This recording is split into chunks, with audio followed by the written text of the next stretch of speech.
I am really delighted to introduce our next speaker. She is a woman who has had a big impact on my life. She has inspired me in the past 20 years that I have known her. She calls me her little brother, and given I am 81 years old, very few people can call me their little brother. So I want to take us back in time. It's now 2014. We go back 70 years. The year is 1944. And 600,000 Hungarian Jews are sent to concentration camps. Among them, Edith Eva Eger, age 16, her sister Magda, and her mother are sent to Auschwitz prison. And it begins what should be a terrible story, but she transformed hell into a psychological heaven, that which she not only survived, but now she uses that resiliency, that message of hope, in her psychotherapy practice in San Diego, California, working with people, especially women who have been abused, helping them to go beyond being a survivor to thrive in their new life. So I am delighted to introduce my dear friend and older sister, Edie. But before I do, I want to give on behalf of our hero team a little gift, a Medal of Honor. Wow. Such Can I bring that Georgie will put on her, because she is our everyday hero. And as she will describe, when she was in Auschwitz, she did little everyday deeds of heroism, and she brought out heroism even in the Nazi guards who interacted with her. Wow. That's perfect.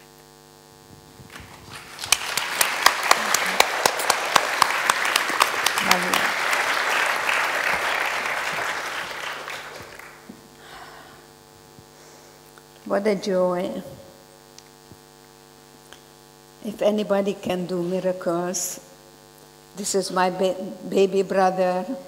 When he starts something, believe me, he's got so much fire in him. I am very fired up myself, being here with you, knowing that you are the heroes. You are the future ambassadors for peace and goodwill. So I'm handing you the torch, because at this time in my life, I wonder about questions that you may not. How do I want to be remembered? And when I'm going to be on my deathbed, I'm going to feel so satisfied that you are what you do, that not what happens is what you do with it. So with your permission, I will tell you that today I'm a mother of 3, I'm a grandmother of 5, and I'm a great-grandmother of 3 precious little boys, and that's the best revenge to Hitler. So, this is before lunchtime, and you heard beautiful, beautiful, brilliant presentations.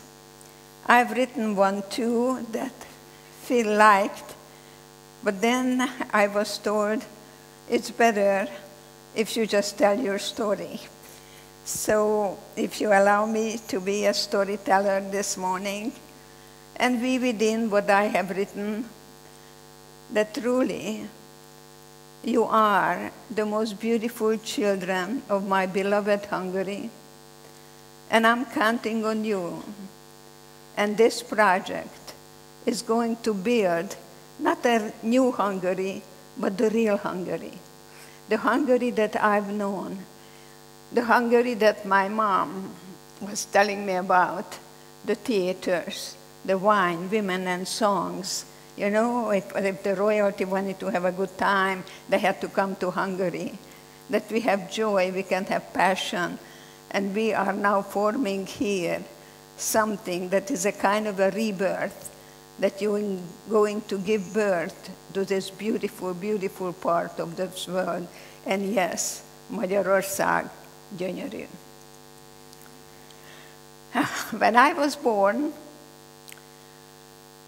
that was September 29, 1927, my father told me that he was very disappointed because I had two beautiful sisters and he really wanted to have a son. I don't know if any of you came out to be a little girl and your father wanted to have a boy and vice versa. But my sister Magda played the piano, and my sister Clara was a child prodigy in the violin. She played the Mendelssohn Violin Concerto when she was 5 years old. It was a very hard act to follow. She was the only Jewish girl accepted at the music conservatory here in Budapest. She was gathered with the other Jewish people, and her Christian professor, you may not remember, but maybe your grandfather or grandmother would, there was a Waldbauer Kerpei Vonos Négyes, and anybody heard of them? Very famous string quartet. Smuggled my sister out and hid her until the end of the war. I have a wonderful friend in Hungary. His name is Zoltán Mester. And Zoltán Mester's father has written a book, how he was saving the Jews. And I hope that you'll be able to get that book. I want to know, it was published by the Holocaust Memorial, and is a Táror István here? No, that's supposed to be the guy who published the book. So I did that. Because I promised him I'm going to do that, because he's so proud of his father that he risked his life.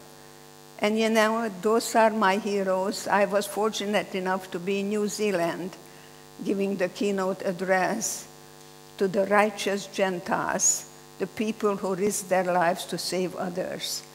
And I know that you are going to be the best role models for Hungary, that you're starting something that compassion and love will conquer all.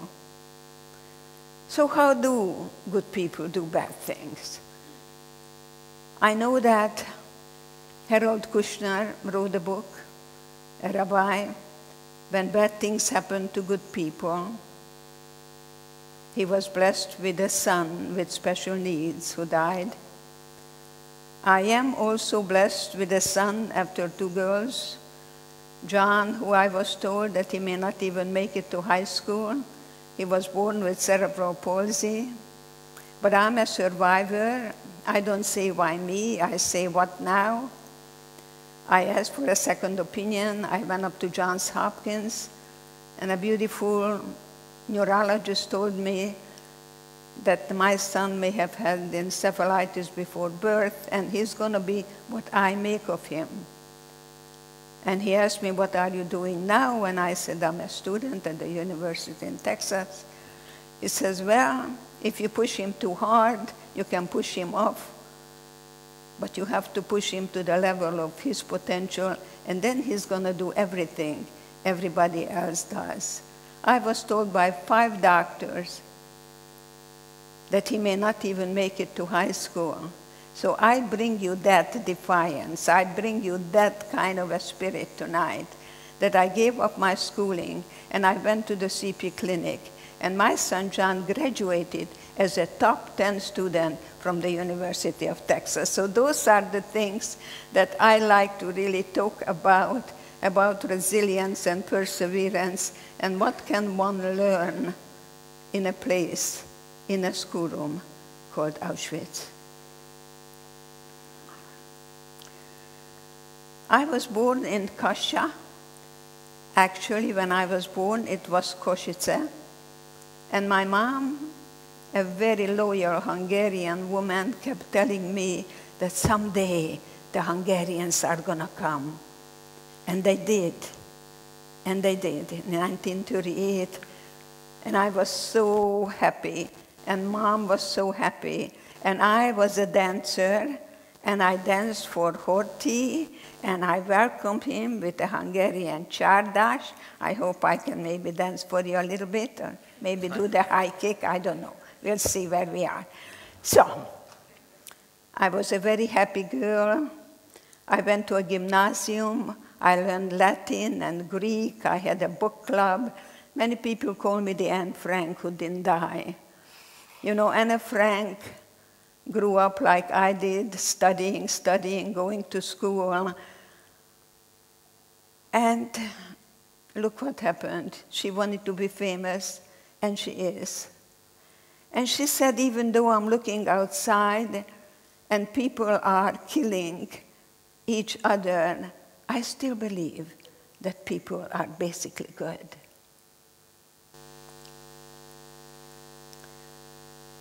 My city, Kasha, was bombed in March 1944 by the Germans, as you know history, but they claimed that were the Russians, and that's how Horthy joined Hitler.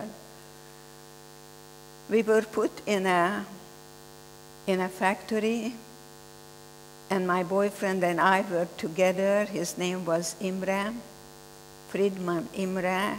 We had dreams, how we're going to get married someday. We had our own book club. I was reading The Interpretation of Dreams by Freud, you know, very erudite, oh my God. And then this came. So the question is, how do you cope with the unexpected and the unanticipated? There are no problems in the world, there are only challenges. There are no crises, there are only transitions. And I know that's what you are beginning here in Hungary. So you can give birth again to the beauty and the loving and the wonderful Hungary that I know. In the brick factory, we never knew what was going to happen next. See, there is difference between stress and distress. Stress is good, it's the salt of life, Hans Elias said. But distress is when you don't know what's going to happen next. And we never knew what's going to happen next. In Auschwitz, we never knew when we took a shower whether water or gas is going to come out. But when we were put on the wagon, my boyfriend looked at me and said, I'll never forget your eyes and your hands. And oh my God, that kept me alive in Auschwitz. I would ask everybody, tell me about my hands, tell me about my eyes. And when we were standing in Appel, 4 o'clock in the morning, we never knew what's going to happen next. But I remember I said myself, every morning, if I survive today, then tomorrow I'll be free. Then tomorrow I'll be free. Tomorrow became my best friend. So my sister Clara was in Budapest, and my sister Magda and I, my dad and my mom, were put in a carol car in Kassa. And that was beginning of May. It is documented by the Red Cross, so that's how I know that we arrived in Auschwitz May 22nd, 1944. There was a lot of chaos, but I remembered what my mom told me in the carol car. Said to me, we don't know where we're going, we don't know what's going to happen. Just remember, no one can take away from you what you put here in your own mind. So I hope every morning you're going to pay attention to my mommy who told you what you think about, you bring about. It's very true.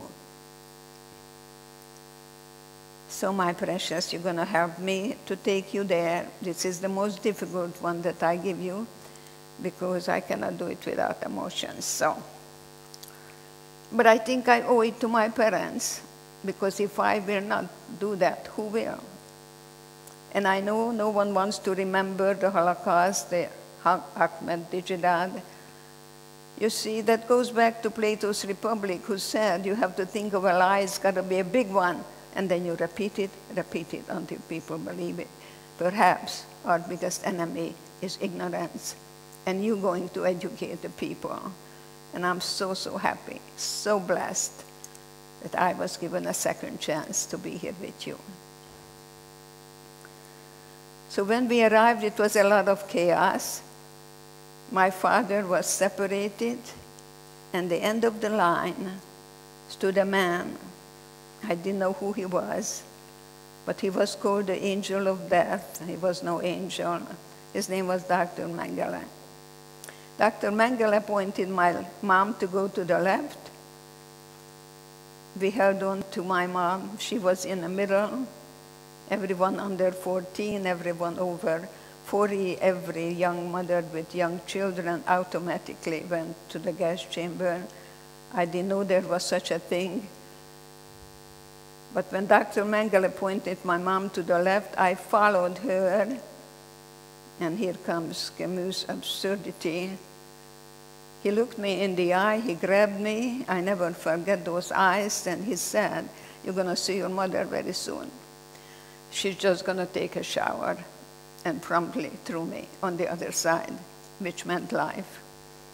And when we arrived in a place called Birkenau, I asked one of the inmates, "When will I see my mother?" She pointed at the chimney and said, "Your mother is burning there. You better talk about her in past tense." So the question comes up, how do you find from within when nothing comes from without? When my sister and I hugged each other, and she said, "The spirit never dies." And the spirit never dies. And that's why I'm here today, to bring you that spirit. That I know that my mom's words were so very, very important to me, because when I came to America penniless and I didn't have $6 to get off the boat, I went to school. I went to school and I became part of the Veterans Association to work with post-traumatic stress disorder, and as such, I was sent to Washington for 6 years, and I passed the Holocaust Museum, and I never wanted to go in it because I said, I've been there, done that. But one day I came on a Sunday and I didn't have anything to do. And I took the courage and I went up on the 4th floor, and I saw pictures. I saw pictures of France and Italy and the big picture on the side, new arrivals in Auschwitz, May 1944, Hungary.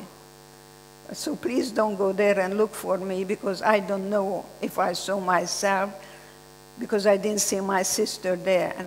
But the following day, I'm going to the Veterans Administration. I'm the only female, and I have a big carved Dr. Edith Eva Eger, and I wondered how that girl became this woman. How can I now here be with you? And how can I hopefully be a good role model to you, not to give up, not to give in, and recognize that if you look at your birth certificate, it's not going to say life is easy. There is no guarantee. There is no certainty, but there is probability. And if you have this guy, he makes the best chief. He is going to be doing, and I am so glad that he invited me to be among you, and hopefully that when you give up on life, because it's easier to die than to live.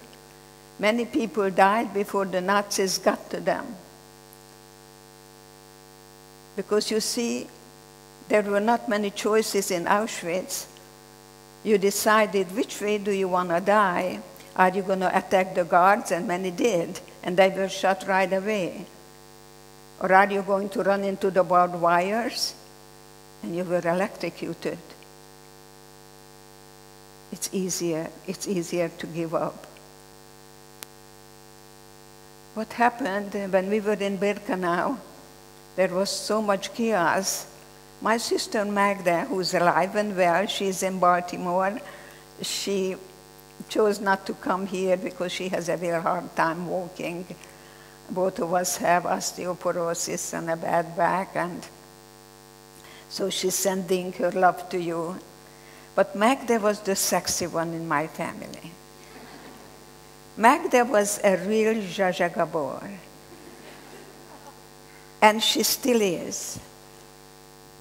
My father was a tailor who became a couturier. And he told me that among the 3 girls, I have the best figure because I was going to do a lot of ballet and a lot of gymnastics. So I want to show Papa, watch me fly. I know he would be very, very proud of me. But your mom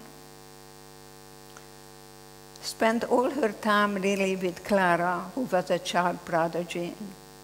And I was a kind of a runt, and I was very, very ugly because I had a very severe cross eye. My sister took me to a walk and blindfolded me so no one would know how ugly their sister was. People told me, you must have come from a real loving family. Well, I'm telling you, I was painfully shy. I walked on the streets. I didn't want to look up so you wouldn't be in shock of my ugly face. Today I might tell the children, don't let anyone define who you are. I do a lot of lecturing on bullying because a bully is a coward. So as you see how hard for me to talk to you because I go there and then I go up here and I keep running back and forth, so please bear with me. People who take notes, they have a real hard time because I go back and forth, James Joyce's stream of consciousness. Magda looked at me when we were completely shaven. And she said, how do I look? And I had a choice, as you have a choice now, whether you're going to pay attention to what you lost or pay attention to what is. That's what keeps me young today, that I live in the present. I can only touch you now. Human touch. Why don't you hold each other's hand? Why don't you hold each other's hand? Human touch. And we're going to form here a human family. That's all we have is each other. That's all we had then, and that's all we have now. So instead of telling her how she really looked, I realized I became her mirror. And I pointed out to her that she still remembers. I said, Magda, you have such beautiful eyes. And you know, I didn't see it when you had your hair all over the place. And I didn't lie. I just thought to point out what is. You know, no one grows on criticism. No one. No one. Zero criticism. I do a lot of family therapy, a lot of couples therapy. And I teach them how to speak English, actually. How to really talk about something that there is negotiation and there is compromise rather than my way or I'm out of here. So that's what I remember the first time that I practiced that choice.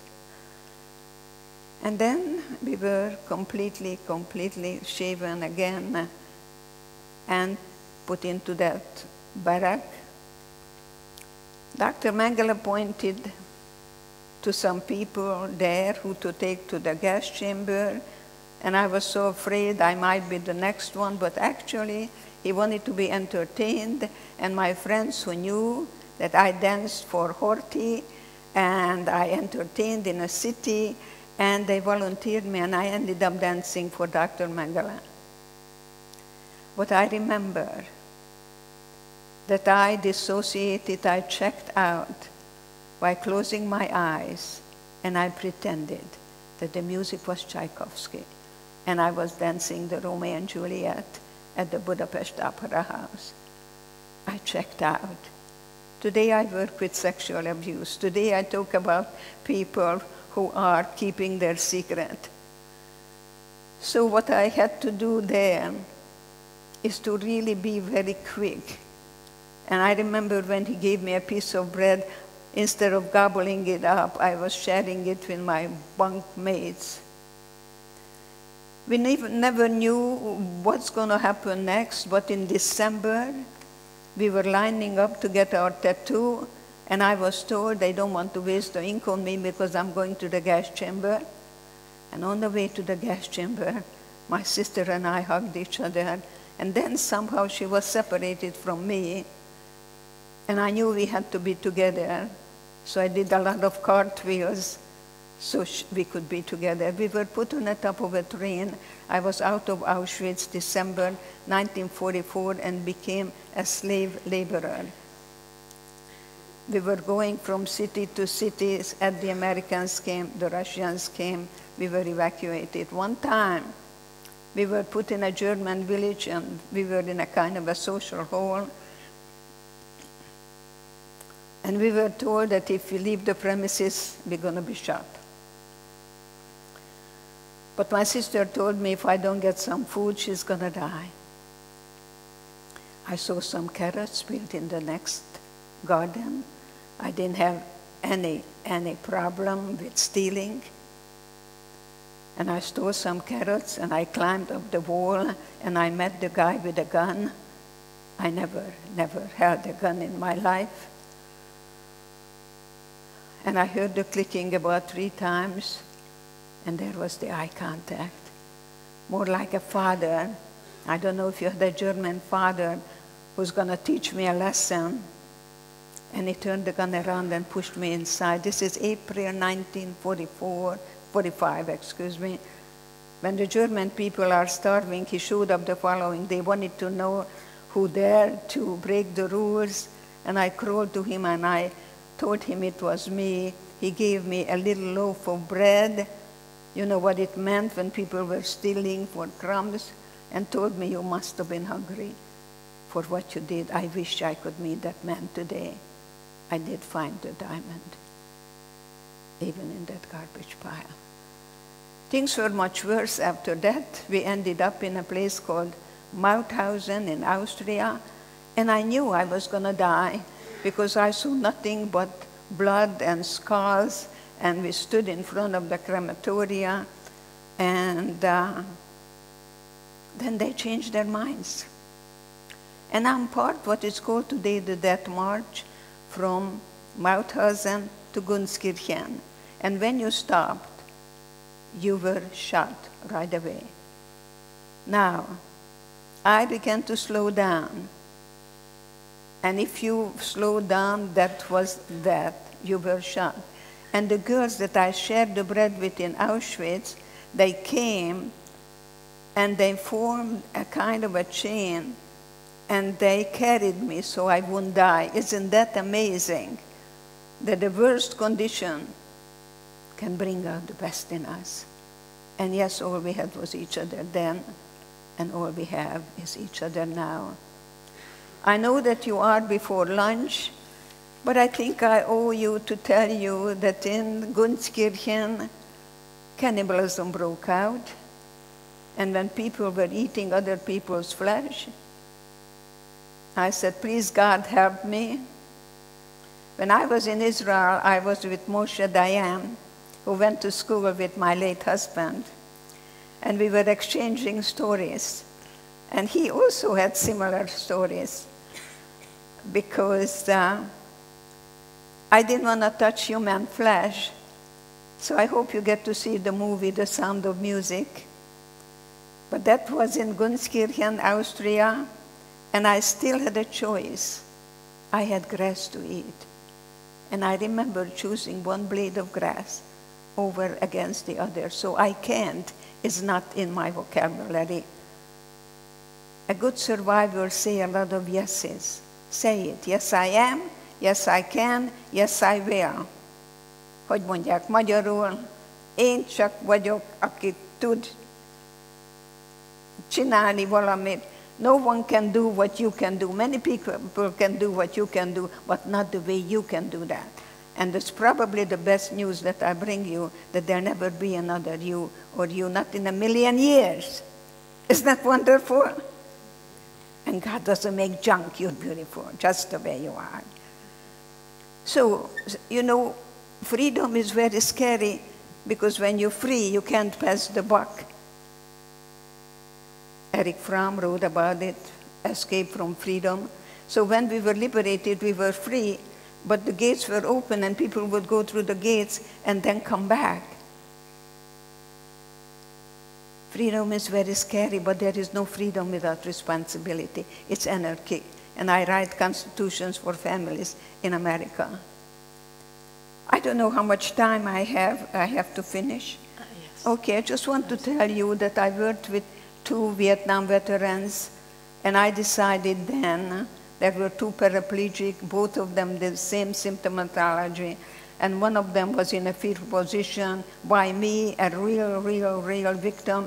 Conversely, the other one said, I'm so grateful that God gave me a second chance, and I had a white coat that said Dr. Eger, Department of Psychiatry, and I felt a tremendous imposter because I couldn't take them further than I have gone, and I went back to Auschwitz. So the work I do today, that I hold your little hand, and we go and revisit the places where you've been, and then you relive that experience. And then, of course, you don't get stuck in there. You revise your life. So today, I'm just so happy to begin my storytelling, which will continue on Saturday. If you come to the university, I'm hopefully going to shine and tell you more and more and more how to be a survivor and never a victim of any circumstance. God bless you. Thank you.